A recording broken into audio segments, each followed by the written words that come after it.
A man in a fake police uniform stood on my doorstep, demanding my private security footage like he owned the neighborhood. His eyes burned with dangerous authority, but his badge was a lie, and I wasn't about to hand over my privacy. What happened next will shock even those who thought they'd seen everything. But first, let's go back to the beginning. The morning sun filtered through the blinds, casting thin stripes across the hardwood floor as I stood there, gripping my mug tighter than necessary. Mark's eyes didn't waver. They were sharp, almost predatory, scanning me as if I was already guilty of withholding something. The uniform looked legit enough at first glance. Dark navy, a star-shaped badge pinned to his chest that gleamed in the morning light, the word security stamped beneath his name. But the deeper I looked, the more the edges blurred. There was no official police seal, no department patch, just the plain letters HOA Security, stitched crudely onto the sleeve. "Look, I get the concern," I said, trying to keep my voice steady, "but this isn't how it works. If there's a break-in, shouldn't actual law enforcement be involved? You can't just walk door to door demanding people's security footage." Mark's jaw tightened. "We're just trying to protect our neighborhood, Jason. The board authorized me to collect any evidence that might help find whoever did this." "But you're not police," I shot back, my shock bubbling into disbelief and then simmering into something colder. Suspicion. "Who authorized you? What's your legal authority?" He shifted uncomfortably. "That's internal stuff. I don't have to share that." Something about the casual dismissal set off alarm bells. This wasn't community safety. It felt like intimidation dressed up in a uniform. I thought of the countless late nights I'd spent managing county IT systems, safeguarding sensitive data, and enforcing digital privacy laws. The idea that some neighborhood busybody was playing cop, barging into people's homes under a false pretense, was more than unsettling. It was reckless and dangerous. "Let me be clear," I said, placing my mug down with deliberate calm. "This footage is private. If you want it, you'll have to go through the proper channels: police, warrants, not HOA volunteers playing dress-up." Mark's eyes flickered, a shadow of doubt crossing his face for a split second before he masked it with forced authority. "You're making this difficult, Jason. We're all neighbors here. This is about keeping everyone safe." I could almost hear the script in his mind, the cliché of community policing mixed with a fragile grasp on authority. But safety doesn't come from bluster and badges you can't verify. It comes from respect for boundaries, rules, and the law. "Neighbors don't threaten each other or pretend to be officers," I said, voice low but firm.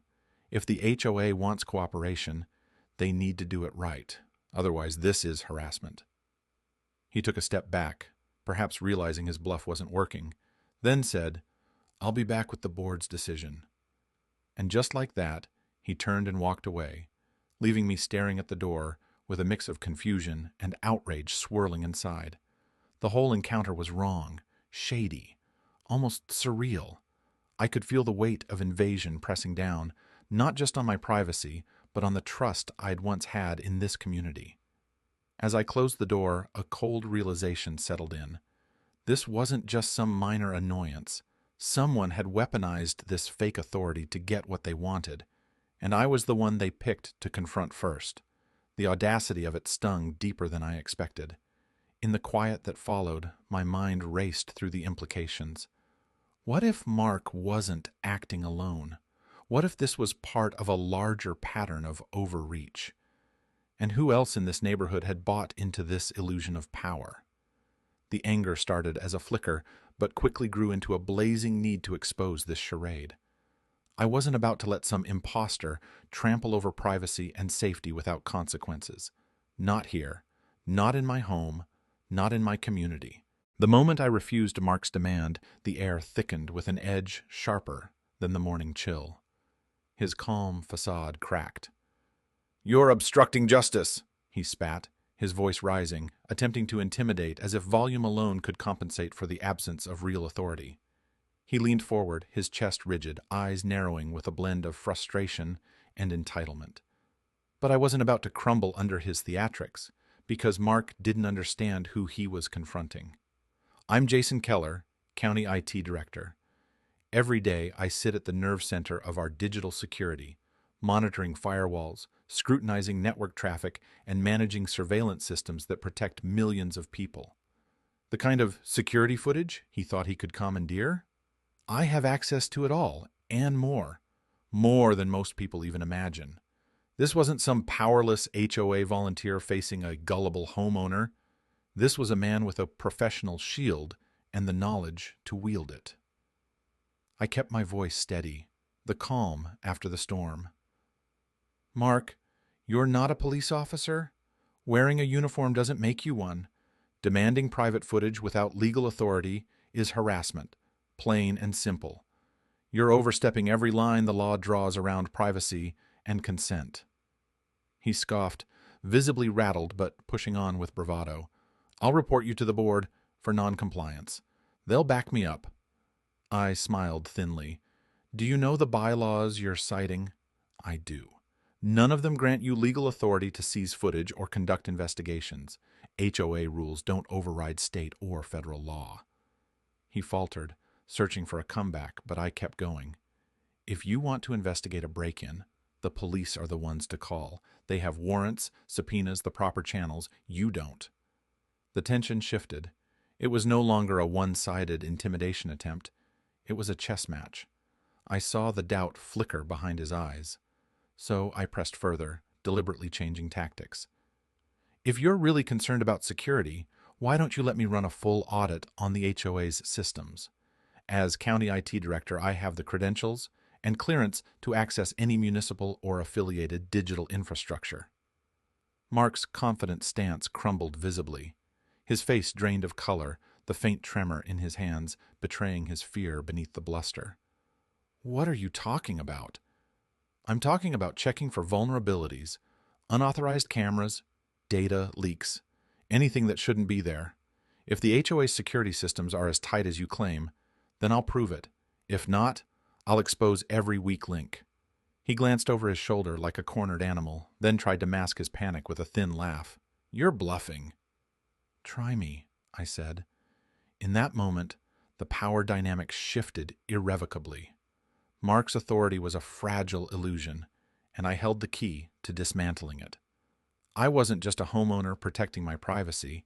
I was a gatekeeper of digital security with the tools, expertise, and legal knowledge to call out charlatans pretending to serve the public. Behind my calm exterior, a fire burned hotter than any resentment. This wasn't merely about refusing to hand over footage.